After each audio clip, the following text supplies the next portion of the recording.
Hey, I'm back. It's a Saturday morning. I'm on my way over to the shop. I gotta say hi to the Johnsons and catch up with them. These are the people that own the house, whose garage I use as a workshop, the house I've been working on for the last few months. My name's Mike, if you don't know me already. Today's going to be a little Astro van stuff. This thing's making noise again. I have to replace that actuator, and I do have it.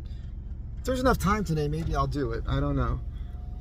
What we're going to do today is I want to try to troubleshoot this supposed ground issue I have, which makes my headlights dim. I worked on it weeks ago, and I solved it on the one side, which was the passenger side, but the driver's side isn't working right. So I want to show you where the grounds are and how they are, like how they work, because they're kind of weird. They don't have the back of the I don't know what you call it there, but the front end of the vehicle that the grill and everything screws to. It's painted on both sides, and the grounds are just screws that go in there, and there's a loop on the end of the wire that the screw goes through that then screws into this metal part of the body, but it's painted. It's not bare metal there for that to ground. So I suppose what's going on there is it's supposed to ground through the threads on the actual bolt inside the hole that the bolt screws into. I'll show you all this momentarily. So what I did was, initially I took those bolts out. They're kind of shaped like wood screws. They're pointy on one end, so they're not like machine threads. They're kind of large threads. To do the one on the passenger side, to get in there right, I'm going to try something different today. I had to remove the washer, the windshield washer, and overflow for the radiator. That it's a double plastic unit. I had to slide that out of there to kind of get to that. Kind of a bummer. I might have to do that again today.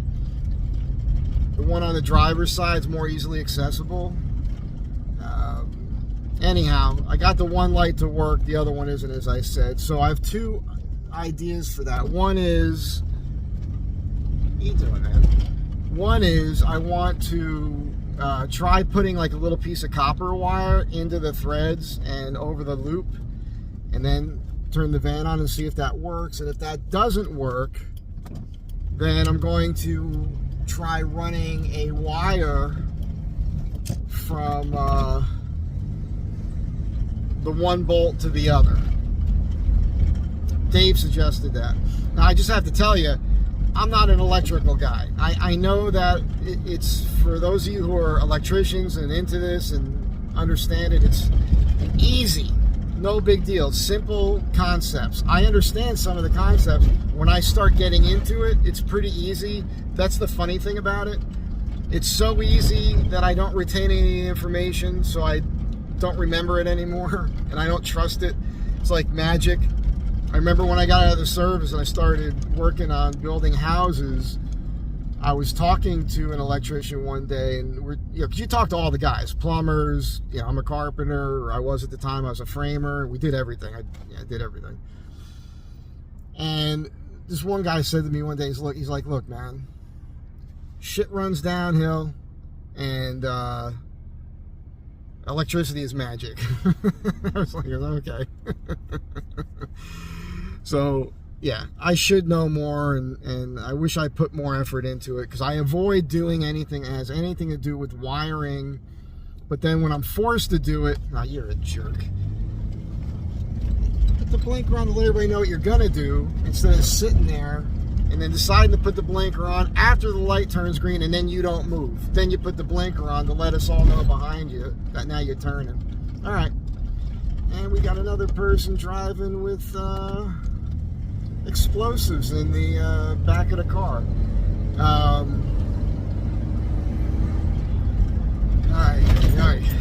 Sorry guys, I just can't take it. I can't take it. I don't even know what the hell I was saying. I was talking about electricity and whatnot. When I have to do something that's wiring, you just put that stuff together and it always works. I just don't like doing it. It's tedious. I'm always nervous about it. I'm not sure what I'm doing. It always works. I should be more confident with it. It's just not my wheelhouse. It's one of the reasons I have yet to put the rear tail lights in the bumper that I put on, and I need to do that. That's kind of a two-person thing in a way, because it would be helpful if you had somebody in the front seat working the blinkers, hitting the brakes and everything, so that you're on the back with a tester or a wire with a bulb or something, so you know which action you're taking here works the, you know, so I know how to wire everything. At any rate, another thing I'm going to discuss real quick, and I'm about to show you a video clip that I just shot, is the axles, right? So the track motive axle, I got to put those in, and I want to put them in, and I could be putting them in right now. The reason I'm not there's a crap ton of traffic this morning. I can't even get on the road here. Passed this guy behind me for no reason. Here's the thing about this, putting the axles in. Not a hard thing to do. I don't know why you're sitting there. But when I do it, I suspect that there's a possibility, right, that my ball joints could be worn out. Now, you're going to see a clip here that I just shot before I got in the car. It's a page, RockAuto.com. I buy a lot of parts there. I got to show you a shot of the refrigerator, because every time you buy parts from them, you get a magnet. I've got a lot of these magnets, man, from all the parts, all the orders I've done. Keeping in mind, oftentimes you're ordering multiple parts, so you get one magnet per package. So the magnets I have, my magnet collection from RockAuto.com, does not represent all of the items I've purchased for this van. Just throwing that out there.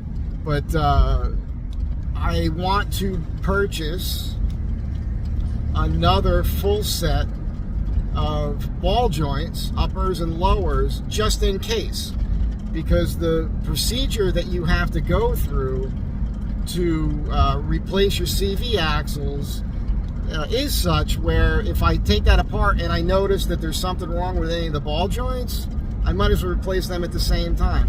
Another thing is, last year I finally found and purchased the more heavy-duty, more robust idler arms. Did a video on that when they came in the mail. I did an unboxing. I have not yet installed those. So when I do the when I do the track motive axles, there's a good possibility that video is going to be more than just putting the axles in. I will likely replace my ball joints, and I will also replace the idler arms, and just do all that at the same time. We'll also have to talk about springs. I spoke with Bradley Enlow yesterday for over 3 hours. Bradley has a YouTube channel. It's called Sunroamer Overland. You should check him out. He has pretty much what I think is one of the coolest overlanding rigs on the planet. I believe it's a 1978 Toyota Sunraider that he did a full custom 4x4 build on, and he did it himself. Talented guy. Our brains work the same way. You know, we figure, hey, we're going to do it. We'll do it ourselves. We'll figure it out. We figure out the engineering. He's been going through a spring issue with, I think is it Alucan, I think, springs? I don't know all the stuff. I don't know all the people. But he had custom springs made. He wasn't happy with them. He contacted them. His springs had failed. He's done his own brain work on it, and it was a great conversation with him on springs. It's really gone a long way to help me understand my situation. I mentioned in an earlier video on the Astro van stuff like a week or so ago about how I thought about putting a block under the spring and having both springs rated the same way, and he says that's not what I should do for both sides. He explained to me why and how that really works, and then he explained to me about the progressive nature of the springs and some things that he's going to be doing that I could probably incorporate when I have mine done as well. So good stuff. I have to hook Bradley up with George Caruso's of Extreme Outback Products as well. So there's a lot happening with all this Astro van stuff in the world of overlanding slash 4x4ing and all that. So good stuff's happening here. And for those of you that missed the Astro van content, there's going to be more coming up. Tomorrow night, you guys will hear about the trip I did and other stuff that's going on, as well as finances and everything else. So you'll understand why it's hard for me to get things done. I mean, I just don't have the money, you know, to do all this stuff when I want to do them. Even I'd like to, like this trip to Arizona was a thing I kind of needed to do for personal reasons, as well as, hey, I had a friend in town. Great thing to show her. It was a great trip, but it cost a lot of money just in fuel. I mean, eating out.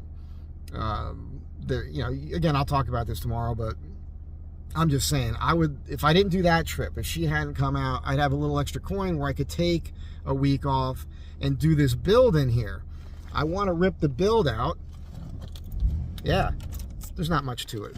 There's two side kind of cabinets that aren't even cabinets that are built in. And I want to take that out, and I want to insulate the walls finally and do my panels idea that I want to do there, where the metal is still exposed, or I just want to wrap that with something. I think it's going to be very impressive for you guys. It's a different way of thinking for an interior build on your van that allows you to maximize interior space. I see everybody put framing in and insulation, everything else. The next thing you know, you're narrowing your interior space by several inches. I don't see the purpose in that. I think I have a smarter way to do it. It just requires a little bit more finesse and skill.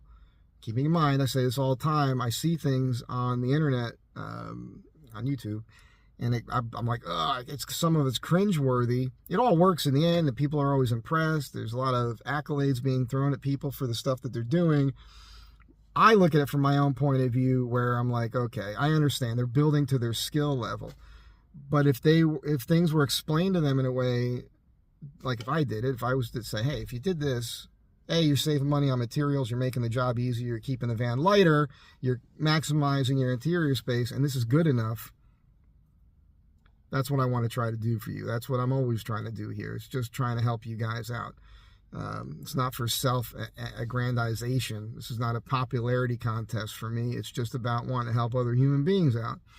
With that, check out this little video I just shot on the Mevotech ball joints, so you know what I'm looking at, and you understand which ones I'm looking at. They're also the most expensive ones, and you'll see why, because I explain that. Then I'll get back to you when I set this up after I talk to the Johnsons in here, and we'll work on this ground as we talk about maybe some of the spring stuff and other stuff that'll be coming up with the Astro van. I want to try to keep this video focused on the Astro van stuff. You know me. Easier said than done. More to come. Okay, I shot this earlier. I'm inserting in the video now. I am on RockAuto.com, and I'm looking at ball joints, and I just wanted to show you guys the ones I've used in the past, which I want to use again, and show you the price of them. Because look, on RockAuto.com, the way it works is they've got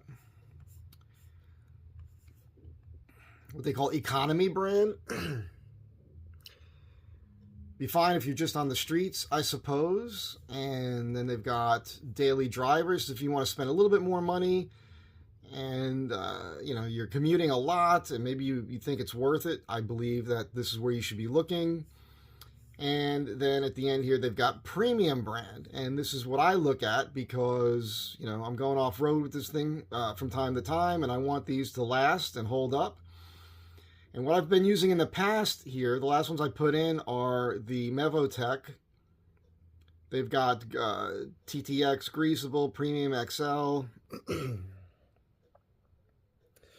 And so you can go to, you can see the pictures here of them. And you can see the prices. These ones here on the bottom, $51.79 a piece. And then the ones above that, $32.89 a piece. And they are... one is the upper, the other is the lower. I'll click on the info button so you can see a better image. So this is the upper ball joint. I have these in the van right now. You can go up, you can see how big they are here. Excuse me, you can make the image larger. You can see this here, and again, check things out. You see there's a grease joint on the top here. Remember, I mount mine under the upper control arm. That is called the ball joint flip. They've got these neat cotter pin things here, keep things in place. Again, if you're going off-road with it, it's nicer. All right, let's go back to the lower ball joint. This slides into the lower control arm. Now, I've noticed, so you can get a better image of this here. Under the vehicle on mine, it seems like there's a gap in here between the boot and this part of the ball joint. I'm going to try greasing them. Now, the reason I'm showing you all this is I've already mentioned in the video, I think I have, so I'll be reiterating here a little bit. It's just that since I want to put the new Mevotech axles in, when I take all that apart, there's a chance that these ball joints could be worn, not working correctly. And if that's the case, now would be the time to replace them. Oh, one last thing. I've got these in my cart, and the total on this is going to be $169, so $170 for 4 of these higher end, more expensive ball joints. And I can't pull the trigger on that right now. I'm hurting financially, so we'll see how this goes. Show you this ground here. I'm going to try to show you this ground here.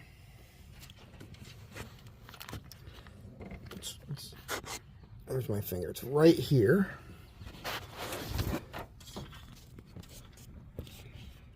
Where's my finger? Where's my finger? There it is. Okay, so right there is the ground for the headlight on the driver's side. You can see the paint behind that. I'll try to show you a better shot of that when I remove it. That's the one that's bad. The other one... Oh, man, where's the... Boy, it's very difficult here to, where's my finger? There it is, okay.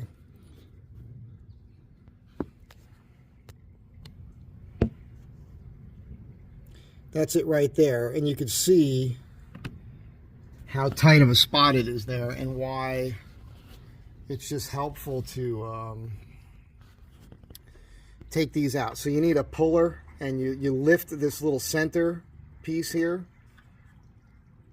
and then these pull out, and then you can lift this out, and you can disconnect it if you want to. You set it off the side, then you have the space to get to that bolt. It's not any fun. It's just tedious nonsense. It's easy, but it's tedious. So I'm going to first try my little trick. I'm going to take this apart and try to zoom you in. I don't have the mic on this. I know my sound isn't going to be great. Please don't complain about that. It's just how it is right now in this video. Okay, I need you to explain this to me. This is a 10 mil.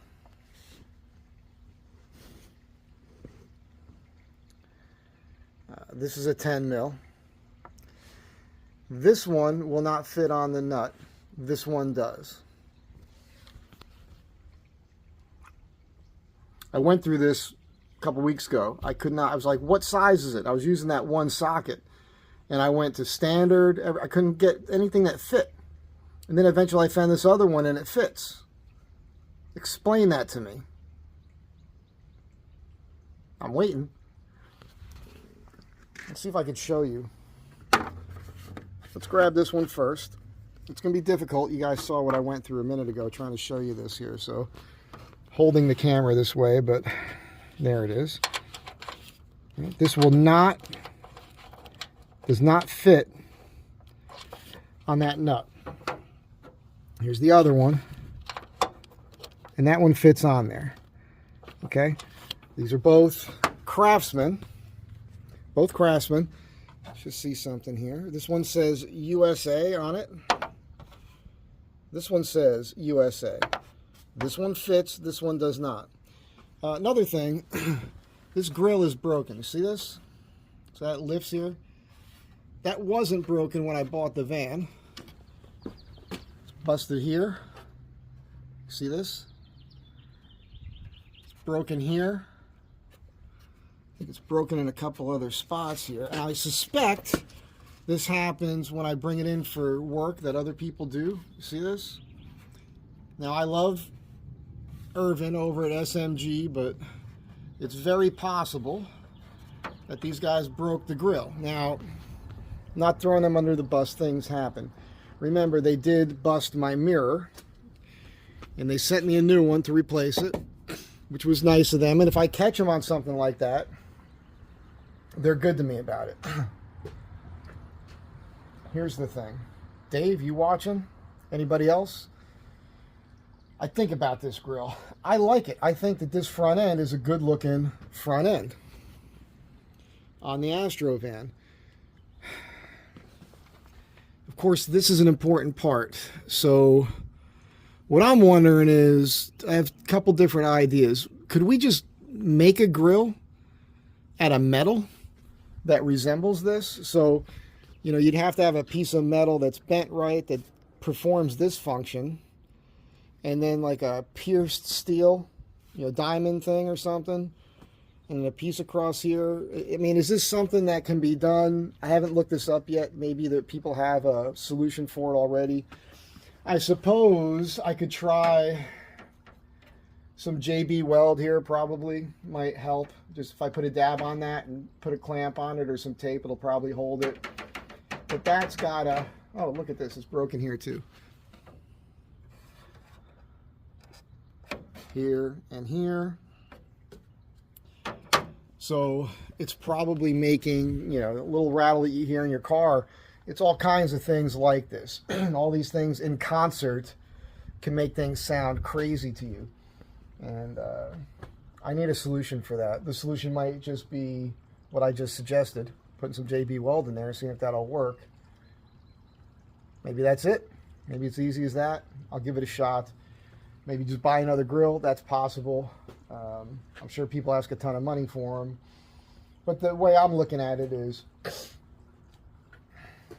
maybe we can make something that's more robust and will hold up to being off-road and getting whacked and things like that.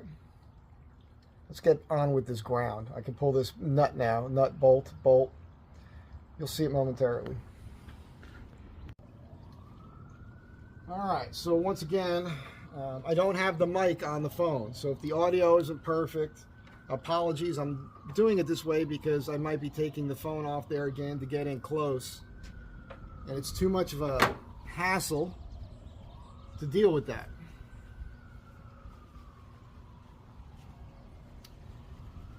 Yeah, this is my SKX 173 Singapore dial Seiko that I made this band for a couple weeks ago.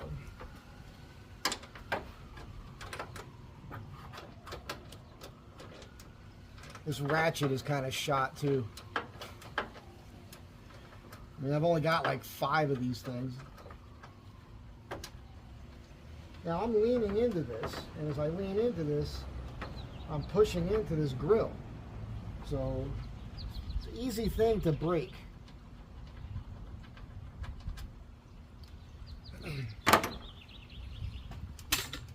Sorry, this is the bolt. Hope that's in focus for you. So I cleaned these threads with a wire brush last time, hoping that would be enough. Let me get you a tight shot in here so we can see what I'm talking about.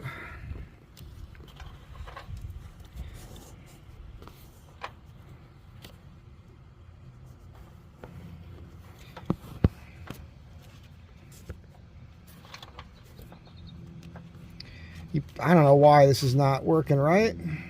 There we go. Apologies. So here's the wire, and you can clearly see there's paint here. Now, in the old days, you would imagine no paint here. Like, you'd imagine removing all the paint so you get a clear ground. But this system doesn't work that way. So I'm going to run a wire, like a piece of copper, a little thin piece from another wire through this, around that nut, bolt, and into the threads with this. And then I'm going to turn the van on and see if that should take care of it. If it doesn't take care of it, I got to remove all this stuff, which I don't want to do, to get to that bolt on this side, so I can connect a wire between them, which should take care of the problem, right? If I'm wrong, And there's a bunch of you electrical guys right now that are going, this guy, you're a fool. What the hell? How do you not know this? You're supposed to be an expert and know it all. I am not a know-it-all. I do not know it all. This is not a how-to. This is how I'm doing it. And I keep telling you people this. But every once in a while, I still get somebody in the comments like giving me grief for not knowing what I'm doing. Not a certified mechanic, man. I'm just figuring this crap out. All right, I cut this piece of wire off of something else from inside the shop here. You can see this was burnt out at one time. See if I could strip some of this back. I don't think I need much of this copper. I just want a thin piece of wire, maybe a couple strands of this. It is pretty thin. All right, see this? This is just my idea. I don't know if this is going to work. It just seems like it will work.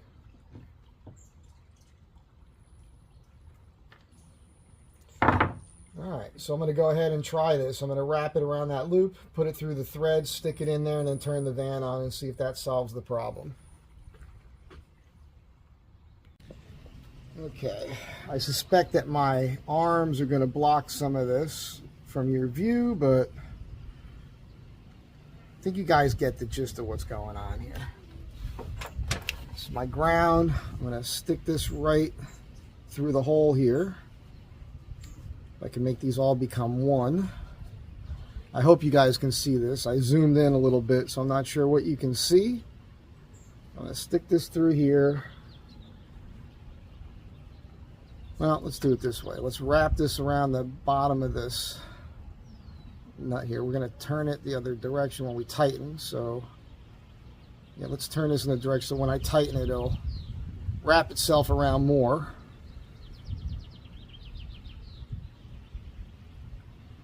Oy, oy, oy. I don't like, have I mentioned how much I don't like tedious crap like this? All right, that's wrapped around the bottom of the head of this. I'm going to wrap this. It's like hair. This stuff is so thin. That should hold here. I'm going to stick this. These little ends here, these little angel hairs of copper.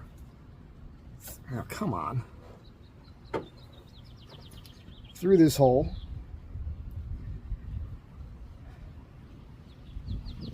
All right. Probably can't see any of this, but that's in there like that. I want to twist these up a little bit. I hope even a little of this is on camera.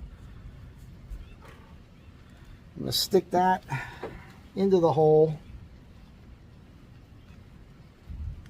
Ah, crap, I got to go underneath this piece. I know you can't see it all. I'm going into the threads now with the copper. And now I'm threading the nut, or the bolt rather. It doesn't want to go because those threads are in the way. There we go.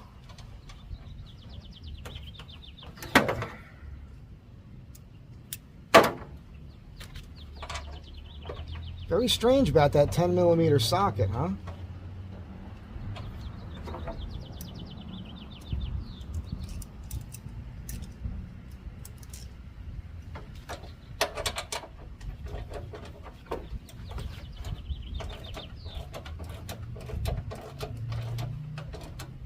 Okay.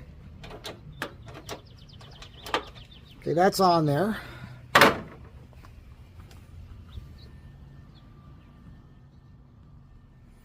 Now, let's pull you back here.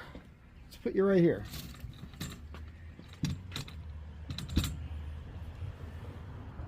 And I'm going to turn the van on and see if this headlight comes on.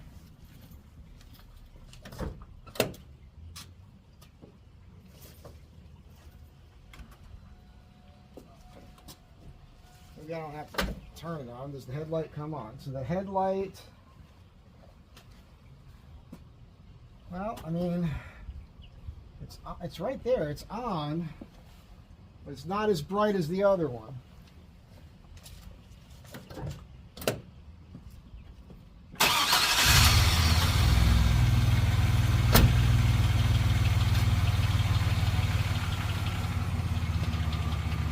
mean, it's definitely brighter than it was. There's no doubt about it. I know the high beams work.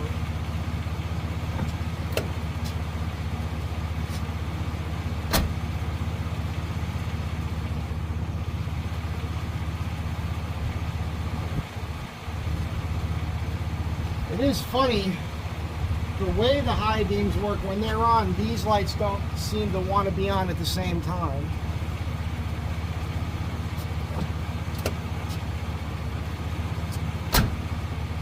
I think I remember a video where a guy figured out how to wire this right so that both lights come on when you put the high beams on. This is better than it was.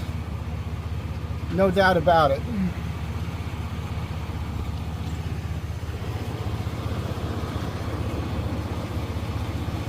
Looking at it through the screen, all right, does that look, that looks pretty equal to me.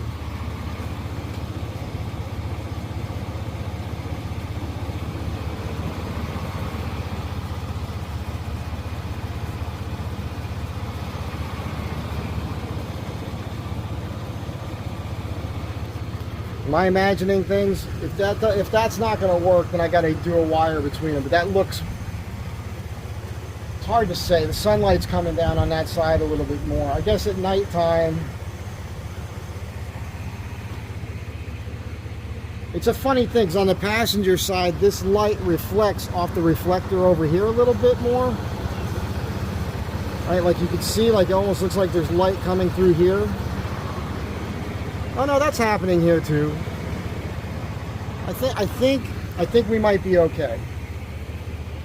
What I should have done, and I didn't do, was I was going to get a like some sort of wire brush, or I was going to take some steel wool on a very thin drill bit, smaller than the threads, and put that in there and spin around to clean out the threaded area, because I think that would probably solve the problem. I should have did that first. But I'll drive with this for a bit. If it doesn't fix the problem, that's what I'll do next. And then I'll connect the wire if that's what I have to do. Real quick, let me shut this off for a sec, put the mic on it, and sit down and give you guys a chat just about general Astro van stuff, because I've noticed a few things lately I want to discuss with you.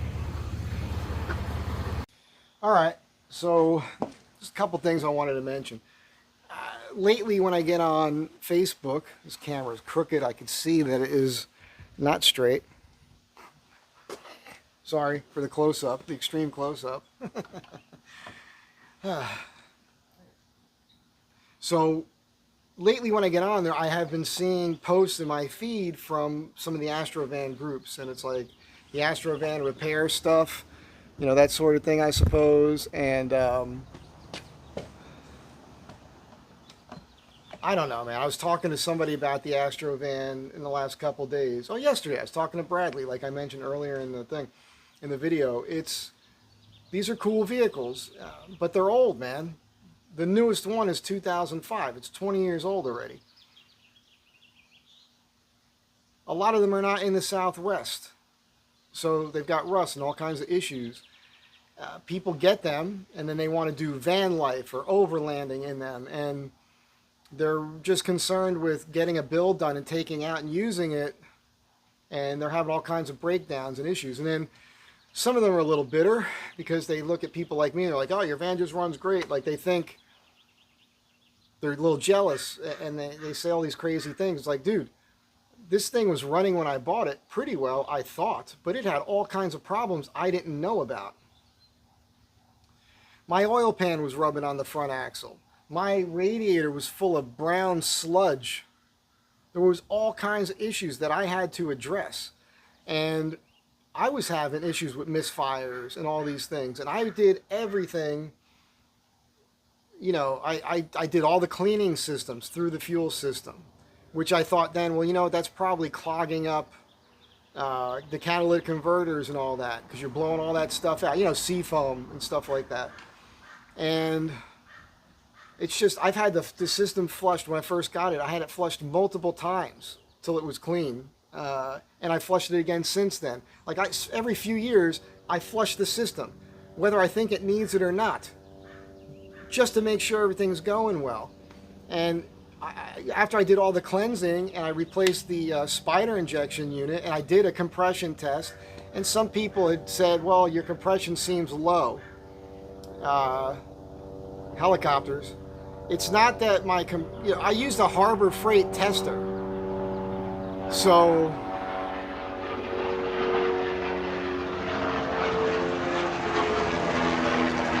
I don't know how accurate the gauge is on that Harbor Freight tester. What's more important than the number on your compression is whether or not all the cylinders are pretty equal. If all your cylinders are testing close to the same, your engine's pretty good. If you've got one cylinder that's 20 points below all the rest of them, that's not good, right? And on that cylinder, you'll find most likely that plug gets fouled, right? When that plug fouls, well, now you're going to misfire, right? You're not getting, all your cylinders aren't firing right. So I tested all that stuff. I did the fuel pressure test, right? I bought that thing. I borrowed it from Dave, but then I bought one. So I know I had proper pressure coming from the fuel thing and everything. I'm getting proper pressure into the fuel lines for the fuel injection system. And once I knew all that was right, I had to get new catalytic converters. So the cost to do that is pretty expensive to have them put on out here in LA. And to buy the assembly out here, it's $1,400 minimum. I went on RockAuto.com and I bought a California compliant whole Y assembly with the catalytic converters on it. $751 delivered to my front door at the apartment. I put it on myself. When I've had to have this the first time, and since then I had to do it again, the first time I had to have it smogged, I drove over there. The guy looked under, saw the new stuff, wrote down the numbers, looked it up, made sure that they were California compliant. They were, and it passed smog, no problems. The only issue I have right now with the exhaust, as we know, is that in my muffler, which is a from the factory Flowmaster muffler, the baffle's separated. And so I was getting some rattling in there. I'm also getting some rattling after that in the tailpipe a little bit there. There's a little dip. We're going to solve all of that. Tomorrow there's a guy going to Dave's house to put the new engine lift. He did the lift. Dave's putting the engine lift and transmission lift brackets in to lift his engine and transmission back up into his body. He would like it if I was there. I can't be there. Sunday's my only day. After this whole week, everything else I went through, tomorrow's my day to do my laundry and everything else I got to do, including my Sunday night chat video. So I can't be up there on a Sunday. So it's not going to happen. Having said that, because Dave wanted to do them both at the same time, but there's no way we could do both our vehicles, including my exhaust. So it would have been a waste of my time anyhow. Hopefully in the next few weeks, Dave will have the time. I'll have the time. I'll go up there. I have the 2-inch engine lift brackets on. If you don't know what this is, just real quick. If you do what I've done, some other guy made a comment recently on the Astro van stuff. He's like, it's really funny. Doesn't like me somehow, but he's watched all my videos. Stop watching the videos then, bro. He's like, you're giving bad information. You're telling everybody they must use these AC Delco parts. I tell you, you should be using AC Delco parts for the most part in most applications, but I've also found not so with everything. Like I use the Brave X distributor to build aluminum much better than the AC Delco distributor, 100%. But his whole thing is my van's running great. I'm getting 24 miles to the gallon, 16 in the city. I haven't used any AC Delco parts. It's a waste of money to do that. You're giving people bad information. I've watched every single one of your Astro van videos. You don't know what you're talking about. Okay, I don't know what to tell you. But I'll tell you this. If he's getting 24 miles per gallon, he does not have a lifted 4x4 converted Astro van. That's impossible. It's not going to happen. Not going to happen. All right. Just got to get that off my chest. Anyhow, if you get the all-wheel drive version and you want to take it off-road, you want to do the basic modifications. I've got plenty of videos on this. The reason you want to do a body lift is so you can get a taller tire on the vehicle. Taller tire is better off-road. Smaller wheel, taller tire gives you more air in there so you can take air out of your tires, which will give you a softer ride and more traction when you're off-road. I went with pizza cutter tires, more on the thin side, because when you take air out of those, they elongate instead of widening. Better traction. Less surface area on the road means better fuel economy.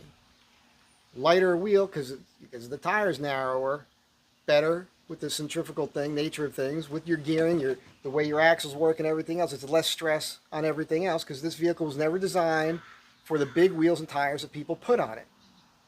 All right, I'm just trying to think this stuff out. So you put the taller tire on. Well, now you're running into other issues. Maybe you need a little bit more lift like I did because I put a 32-inch tire on it. So I got re-indexed torsion keys. We have torsion bar front suspension on this, which is adjustable with a nut at the cross member on either side. If you spin it, you can raise and lower your van. So I got re-indexed torsion keys. I got body spacers. When you do that and you get it a certain height, well, now you want to do the ball joint flip, which is putting your... You have a upper control arm that's a solid piece of steel that's a loop.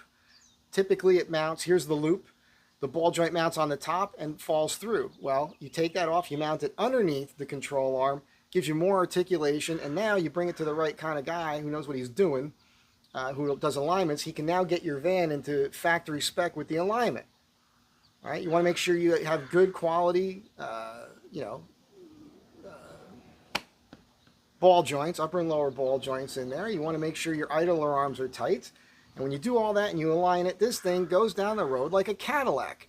I just drove to Arizona and back, went off-road while I was in Arizona, around the mountains, up in the mountains, all over the area, around to Tombstone and Bisbee a few times, these big loops, back to LA through the Salton Sea, doing 83 miles an hour or more. That's a pretty good average, you know, for the most part. If it's a clear and there's nothing going on, there's not a strong headwind, boom, with a passenger, and she couldn't believe how nice this thing handles, how well it rides. I take my hand off the steering wheel, it goes straight down the road. It's awesome. But that was a process. All right, I went through this thing. I get questions all the time when I'm replacing parts in my older videos. What code was I throwing to make me replace that part? Most of the time I wasn't doing that because there was a code thing. It was because it was an old part. What I'm getting at here is, with me personally, this is just my way of thinking, is I replaced everything. All the sensors, everything I can think of. And to this day, I still think of things I should replace that. Not necessarily even because it's broken yet. It's preventive maintenance, because if it's a part that's been in there for 21 years, I know it's going to go bad at some point. So let's fix it before it breaks. Because I don't want to be in the middle of nowhere with a van broken down because there's a 21-year-old part in it. That's my mindset. It's not necessarily yours. That costs money. We don't all have that money. I live alone. I'm not married. Don't have a girlfriend, so I'm not having my wealth ripped out of my pocket. And I don't have any kids that I know about. All right?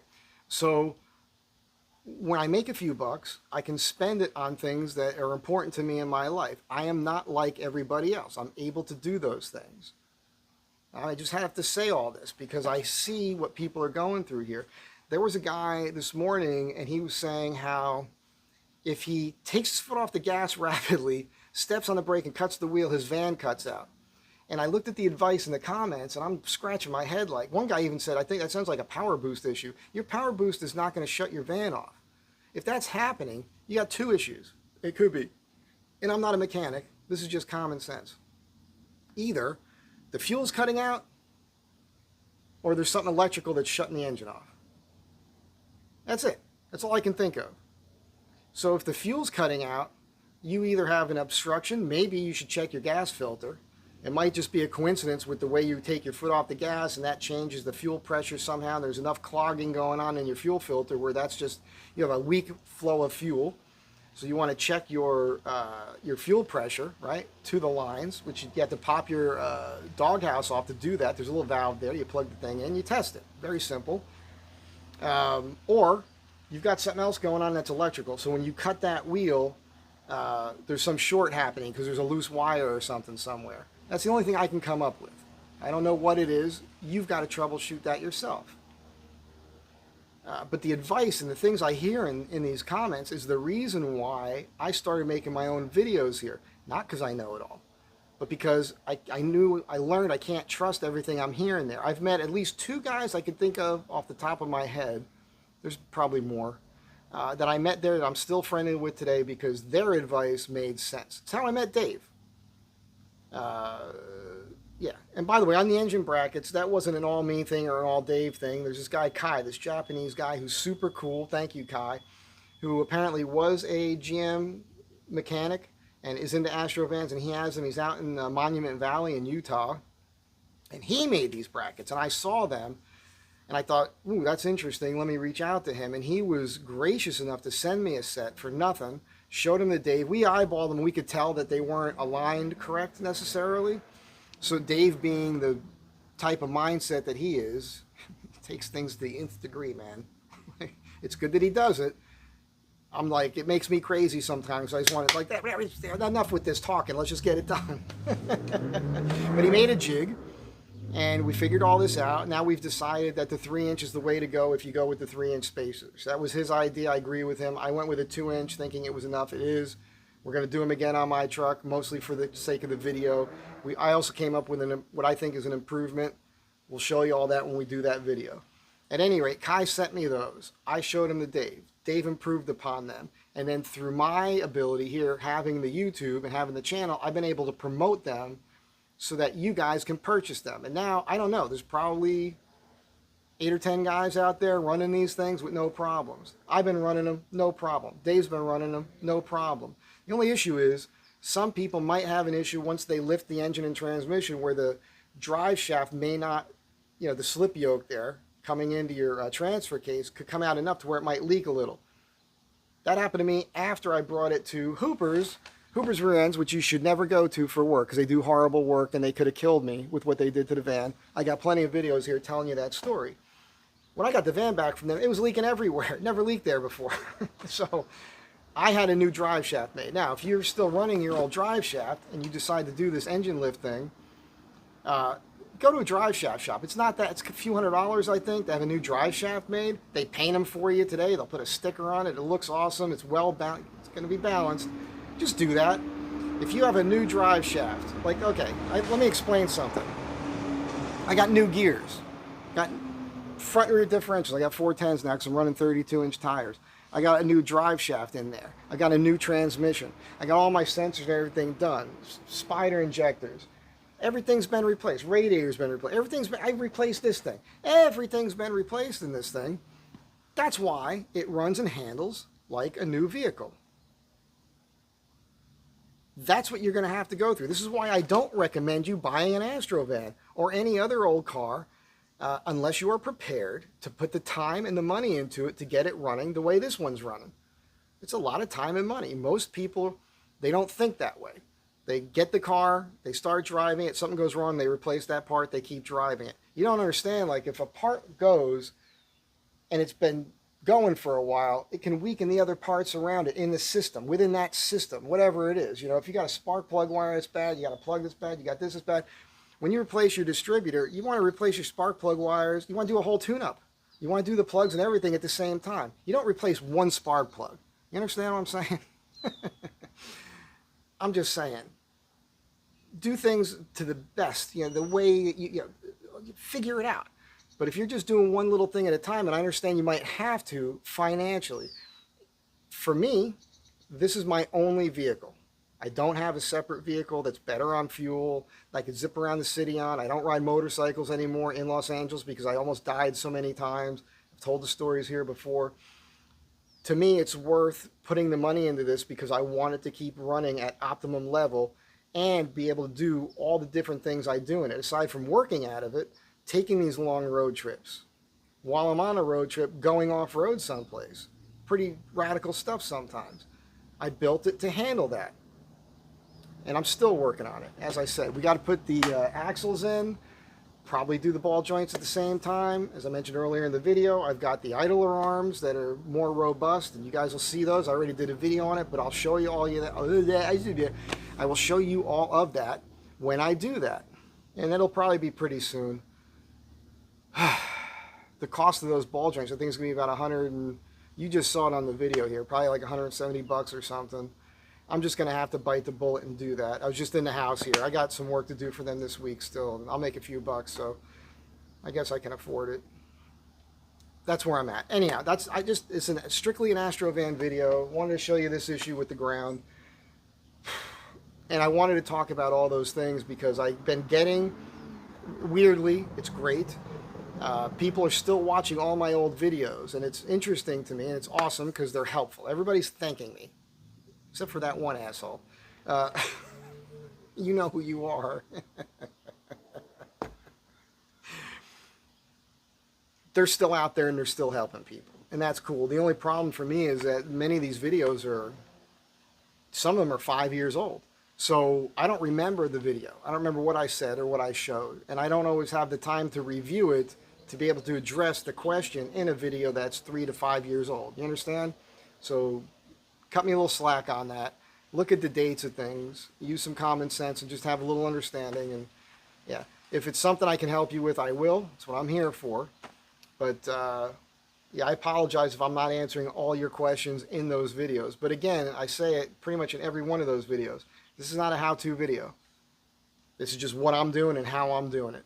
And if you've watched enough of them, like that guy that doesn't like me, that apparently has watched all my videos, he would see I've done things multiple times until I got it right. And when it comes to ball joints, when it comes to bushings, when it comes to shocks, all of those things are things you're going to do again anyhow if you have the vehicle long enough. You don't put a set of shocks in this and expect them to last 10 years, especially if you go off-road with it, especially if you're driving it all over the place. Those things wear out. You're going to have to put them in again. You put ball joints in, they're not going to last forever. Just because you bought a vehicle and it still has the original ball joints in it doesn't mean they're good ball joints. You understand what I'm saying? It just means somebody never changed the ball joints, and that's not good. That's why it's handling like shit. If you replace your ball joints and it's still not handling right, and you go, I don't really notice the difference, that's because everything else is worn out too. Because if they didn't replace the ball joints, they probably didn't replace the shocks. You know what I'm saying? Why don't you see if you have any bushing? When I bought this van, I drove across the country, I had no bushings in the lower and upper control arms. I didn't buy new lower control arms. I had new bushings pressed into them, and I had the ball joints, because they're riveted in this. I had the ball joints drilled out. I tried to do it myself in the vehicle. I couldn't get under it, so I paid a guy to do it. When I went to pick up the van, he's like, I'll never do that again. But if you drill out the rivets on the lower ball joints, that will allow you to put a more robust, heavy-duty ball joint, like I already showed you in this video, in your van. Then you could do it yourself after that. I see a lot of people, when they want new lower ball joints, because they're riveted, they buy the whole assembly. Garbage. Where's that steel made? If it's coming out of China, I don't even trust the quality of the steel. You understand what I'm saying? So, if you replace your upper and lower control arm bushings, if you replace your ball joints with a good quality heavy duty part, I've got the, I forget the number, but I did a video on the front shocks on this, which War Off-Road is the guy's channel. He lifted an Astro van. He did the ball joint flip. He did get back to me, and he said he changed it back because he was having problems, but he was doing way more extreme off-road than I'm doing. I'm having no problems with mine, so just wanted to throw that out there. But he's the guy who discovered a shock for like a GMC van, Chevy van, from like 1978. That's longer than the standard Astro van shock, which gives you more articulation. After you do the ball joint flip, you have more articulation, but if you're running the stock size shock, that's going to bottom out and not give you your full articulation, which means you need a longer shock. So I put that in, right? So the rear end, I got the S10 springs in there right now. We know the issues I'm having, but I put coilover Monroe spring shocks on either side. That helped with the sway on the rear end, so it's locked down more. So with all the new suspension parts I put in it, even though I'm not done and I need new springs that are arced correct and set for the weight of the build and what I carry around, which will be happening, it is funny. I was thinking I don't have any money, and I look at the money I spent this week. That would have been enough money for me to get the new springs. So I realized I just got to put my nose to the grindstone and work a little bit harder, and I'll get this done sooner than I think. But with these S10 springs, with the coil-over rear shocks, with the new front shocks, with the new bushings, with these ball joints, with the ball joint flip, with the 32-inch tires, with the 410 gears, with a new computer that I got from E-Waltz Auto Tuning, E-Waltz, that's apostrophe S, tuning, E-Waltz Auto Tuning, find him on the web. He can reflash your unit. Now, I was doing a lot of city driving, and it was lagging in first gear too long, which was killing my fuel consumption. So I had him change my shifting points, so I shift out of first gear quicker. I can drive for a week and a half, two to 2.5 weeks, up to 3 weeks sometimes, in the city without needing gas. That's awesome. It wasn't like that before. And I'm fine on the highway. We've discussed that ad nauseum before. I don't even care anymore. It doesn't matter. I got to get to from point A to point B. I'm going to pay for the fuel, whatever it is. I'm not making payments on it. It's okay. So I'm just saying, with all the things I've done, I'm telling you, this thing handles like a brand new car. I got no problems on the highway. I got no looseness in the steering. I did fix my Hydro Boost. I replaced that. So that's not, I've got no leaks anywhere. This thing is awesome. All right. But it took me, I got this in 2018. Right. So just do the math. What is it, 5, 6, 7 years I've had this van. It's taken me this long. It's probably been set up pretty well now for about a year. So a solid 6 years and a ton of money, thousands of dollars with all the things I've done to get it to this point. But you see, I'm still having issues here and there with stuff, and you're always going to have that with an old vehicle. So again, this video is just to kind of like calm you down, get you in the right mindset, and understand it's almost never over with these things. But if you're going to buy an Astro van, you damn well better be prepared. Mentally, financially, the whole thing, if you want to have something that runs as well and drives as well as mine does. That's all I'm saying. If you're keeping it stock, a lot easier. A lot easier. But you still want to replace, you know, your shocks and your bushings and everything else. I mean, if they haven't been done already, right? If you want things to handle safely. That's it for now. You guys have a great day. Thanks again for being here. Have a great day. Tomorrow night, Sunday night chat should be interesting.